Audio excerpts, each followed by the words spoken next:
Gabonaises, Gabonais, mes chers compatriotes, à la veille de ce jour sacré du 17 août, symbole de notre souveraineté, de notre unité et de notre destin commun, je m'adresse à vous, en ma qualité de premier président élu de la Ve République. Au moment où nous allons célébrer avec fierté et émotion l'anniversaire de notre indépendance, je voudrais nous inviter à un voyage entre le passé et l'avenir, pour nous souvenir d'où nous venons et dessiner ensemble les grandes lignes de notre futur. Mes chers compatriotes, je nous invite à cet exercice, car le Gabon ne commence pas avec nous. En effet, tout au long de la période coloniale, nos aînés, portés par un idéal de dignité et de souveraineté, ont arraché pacifiquement le pays à l'administration coloniale et concrétisé leur rêve d'indépendance. Leur courage, leur sacrifice et leur vision doivent continuer de nous inspirer. Chacun d'entre eux a fait sa part avec les moyens dont il disposait et a obtenu ce qu'il pouvait dans l'adversité. Je ne pourrais les citer tous ici. Je pense aux 3 grands déportés coloniaux, Anoubangui Chari, le guerrier Wongo, Léomba et Ogula Ikwakwa, et aussi au père fondateur de notre République moderne et à tant d'autres héritiers. Peuple gabonais, à la suite de ces Ulysses dévanciers, d'autres sont venus contribuer à l'écriture de la page démocratique et au retour du multipartisme dans notre pays en 1990. À tous les anonymes qui ont apporté leur pierre à l'édifice démocratique de notre pays, qu'ils soient dignement salués. Mes chers compatriotes, le 30 août 2023, une nouvelle page de notre histoire s'est ouverte avec le Comité pour la transition et la restauration des institutions. Elle nous a conduits vers une transition pacifique, inclusive et démocratique, inspirant le respect de la communauté internationale et qui nous a permis d'entrer dans la Ve République, qui constitue notre nouveau défi politique, économique et social. Sur le plan politique, il nous faudra œuvrer collectivement à la construction d'une démocratie gabonaise, soucieuse de liberté, de pluralisme et de responsabilité. Nous avons organisé une élection présidentielle libre, transparente et apaisée. Il n'y a aucune raison que les prochaines élections législatives et locales ne le soient pas. Je suis persuadé que lorsque nous sommes divisés, nous dépensons notre énergie dans des querelles inutiles. J'appelle donc tous les acteurs politiques au respect des principes de dignité humaine, de démocratie et d'état de droit, en laissant le peuple gabonais, seul souverain, choisir ses représentants en toute liberté et dans la paix, qui est notre plus grand héritage. Dans cette optique, certaines mauvaises habitudes doivent disparaître progressivement. La géopolitique, comme mode de gouvernance à laquelle nous avons été nourris, n'a pas porté les fruits escomptés. Cela doit prendre fin. Elle sera remplacée par la compétence. Ce nouveau concept indique que la compétence du citoyen primera dorénavant sur ses origines ethno-régionalistes. Quand viendra l'heure de choisir, l'homme ou la femme à la place qu'il faut. J'exhorte l'élite politique et administrative de notre pays a adopté ce concept en le pratiquant pour l'intérêt supérieur de la nation. Sur le plan économique, je veux que notre 5e République soit la République de la souveraineté économique, celle de la prise en main par les Gabonais de la gestion de leurs ressources naturelles. Et nous avons commencé à travailler dans ce sens. L'heure est arrivée à la construction d'une économie plus forte et plus prospère au bénéfice des Gabonais. Pour ce faire, nous devons viser un taux de croissance de 10%.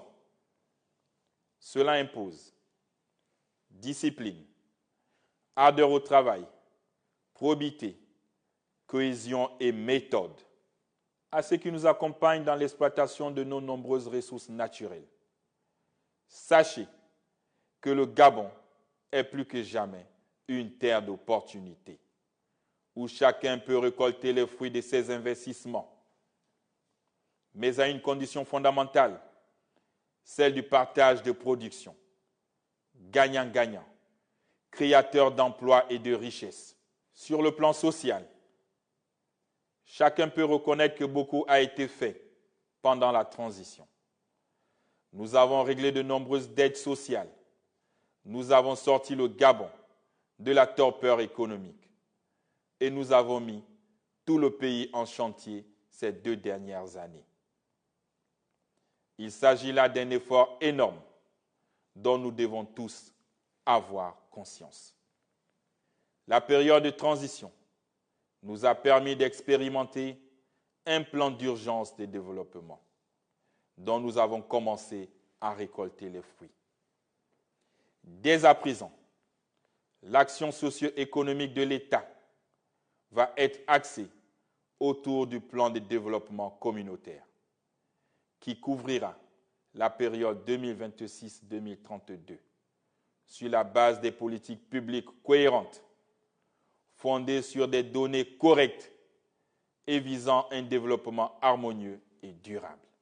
Depuis plusieurs mois, nous avons mis en place un fonds d'aide à l'entrepreneuriat des jeunes et aux agriculteurs d'un montant de 25 milliards de francs CFA à la Banque pour le commerce et l'entrepreneuriat du Gabon pour encourager l'auto-employabilité des jeunes afin de les sortir du chômage avec des taux d'intérêt préférentiels de 5%. Au regard du faible engouement constaté, j'invite à nouveau la jeunesse à sortir de la passivité pour saisir les opportunités qu'offrent les différents secteurs qui attendent d'être mis en valeur par les entreprises gabonaises. En 2026, nous allons également lancer un vaste programme de digitalisation comprenant l'octroi de 10 000 ordinateurs aux jeunes entrepreneurs du secteur afin que, par leur innovation, ils valorisent la destination Gabon et positionnent notre pays comme un acteur dynamique dans l'économie numérique. Mesdames et messieurs, mes chers compatriotes, je tiens à vous rassurer que tous les chantiers d'infrastructure et projets sociaux lancés durant la transition seront menés à terme. Par ailleurs, j'insiste sur l'importance de la planification.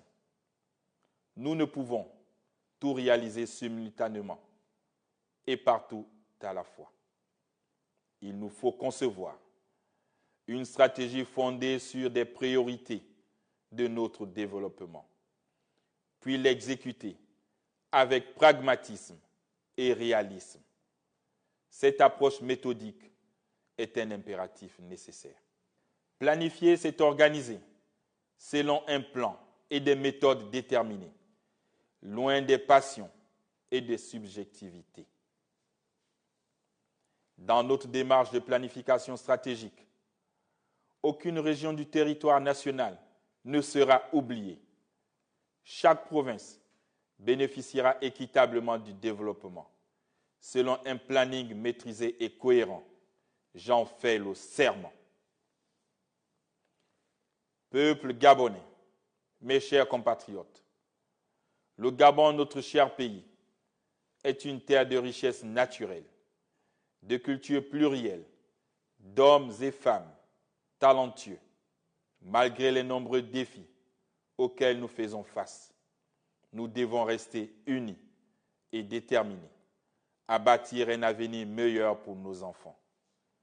La commémoration de ce 65e anniversaire doit également être placée sous le signe de la culture du vivre ensemble. Le patriotisme, la paix et l'unité nationale sont désormais notre force.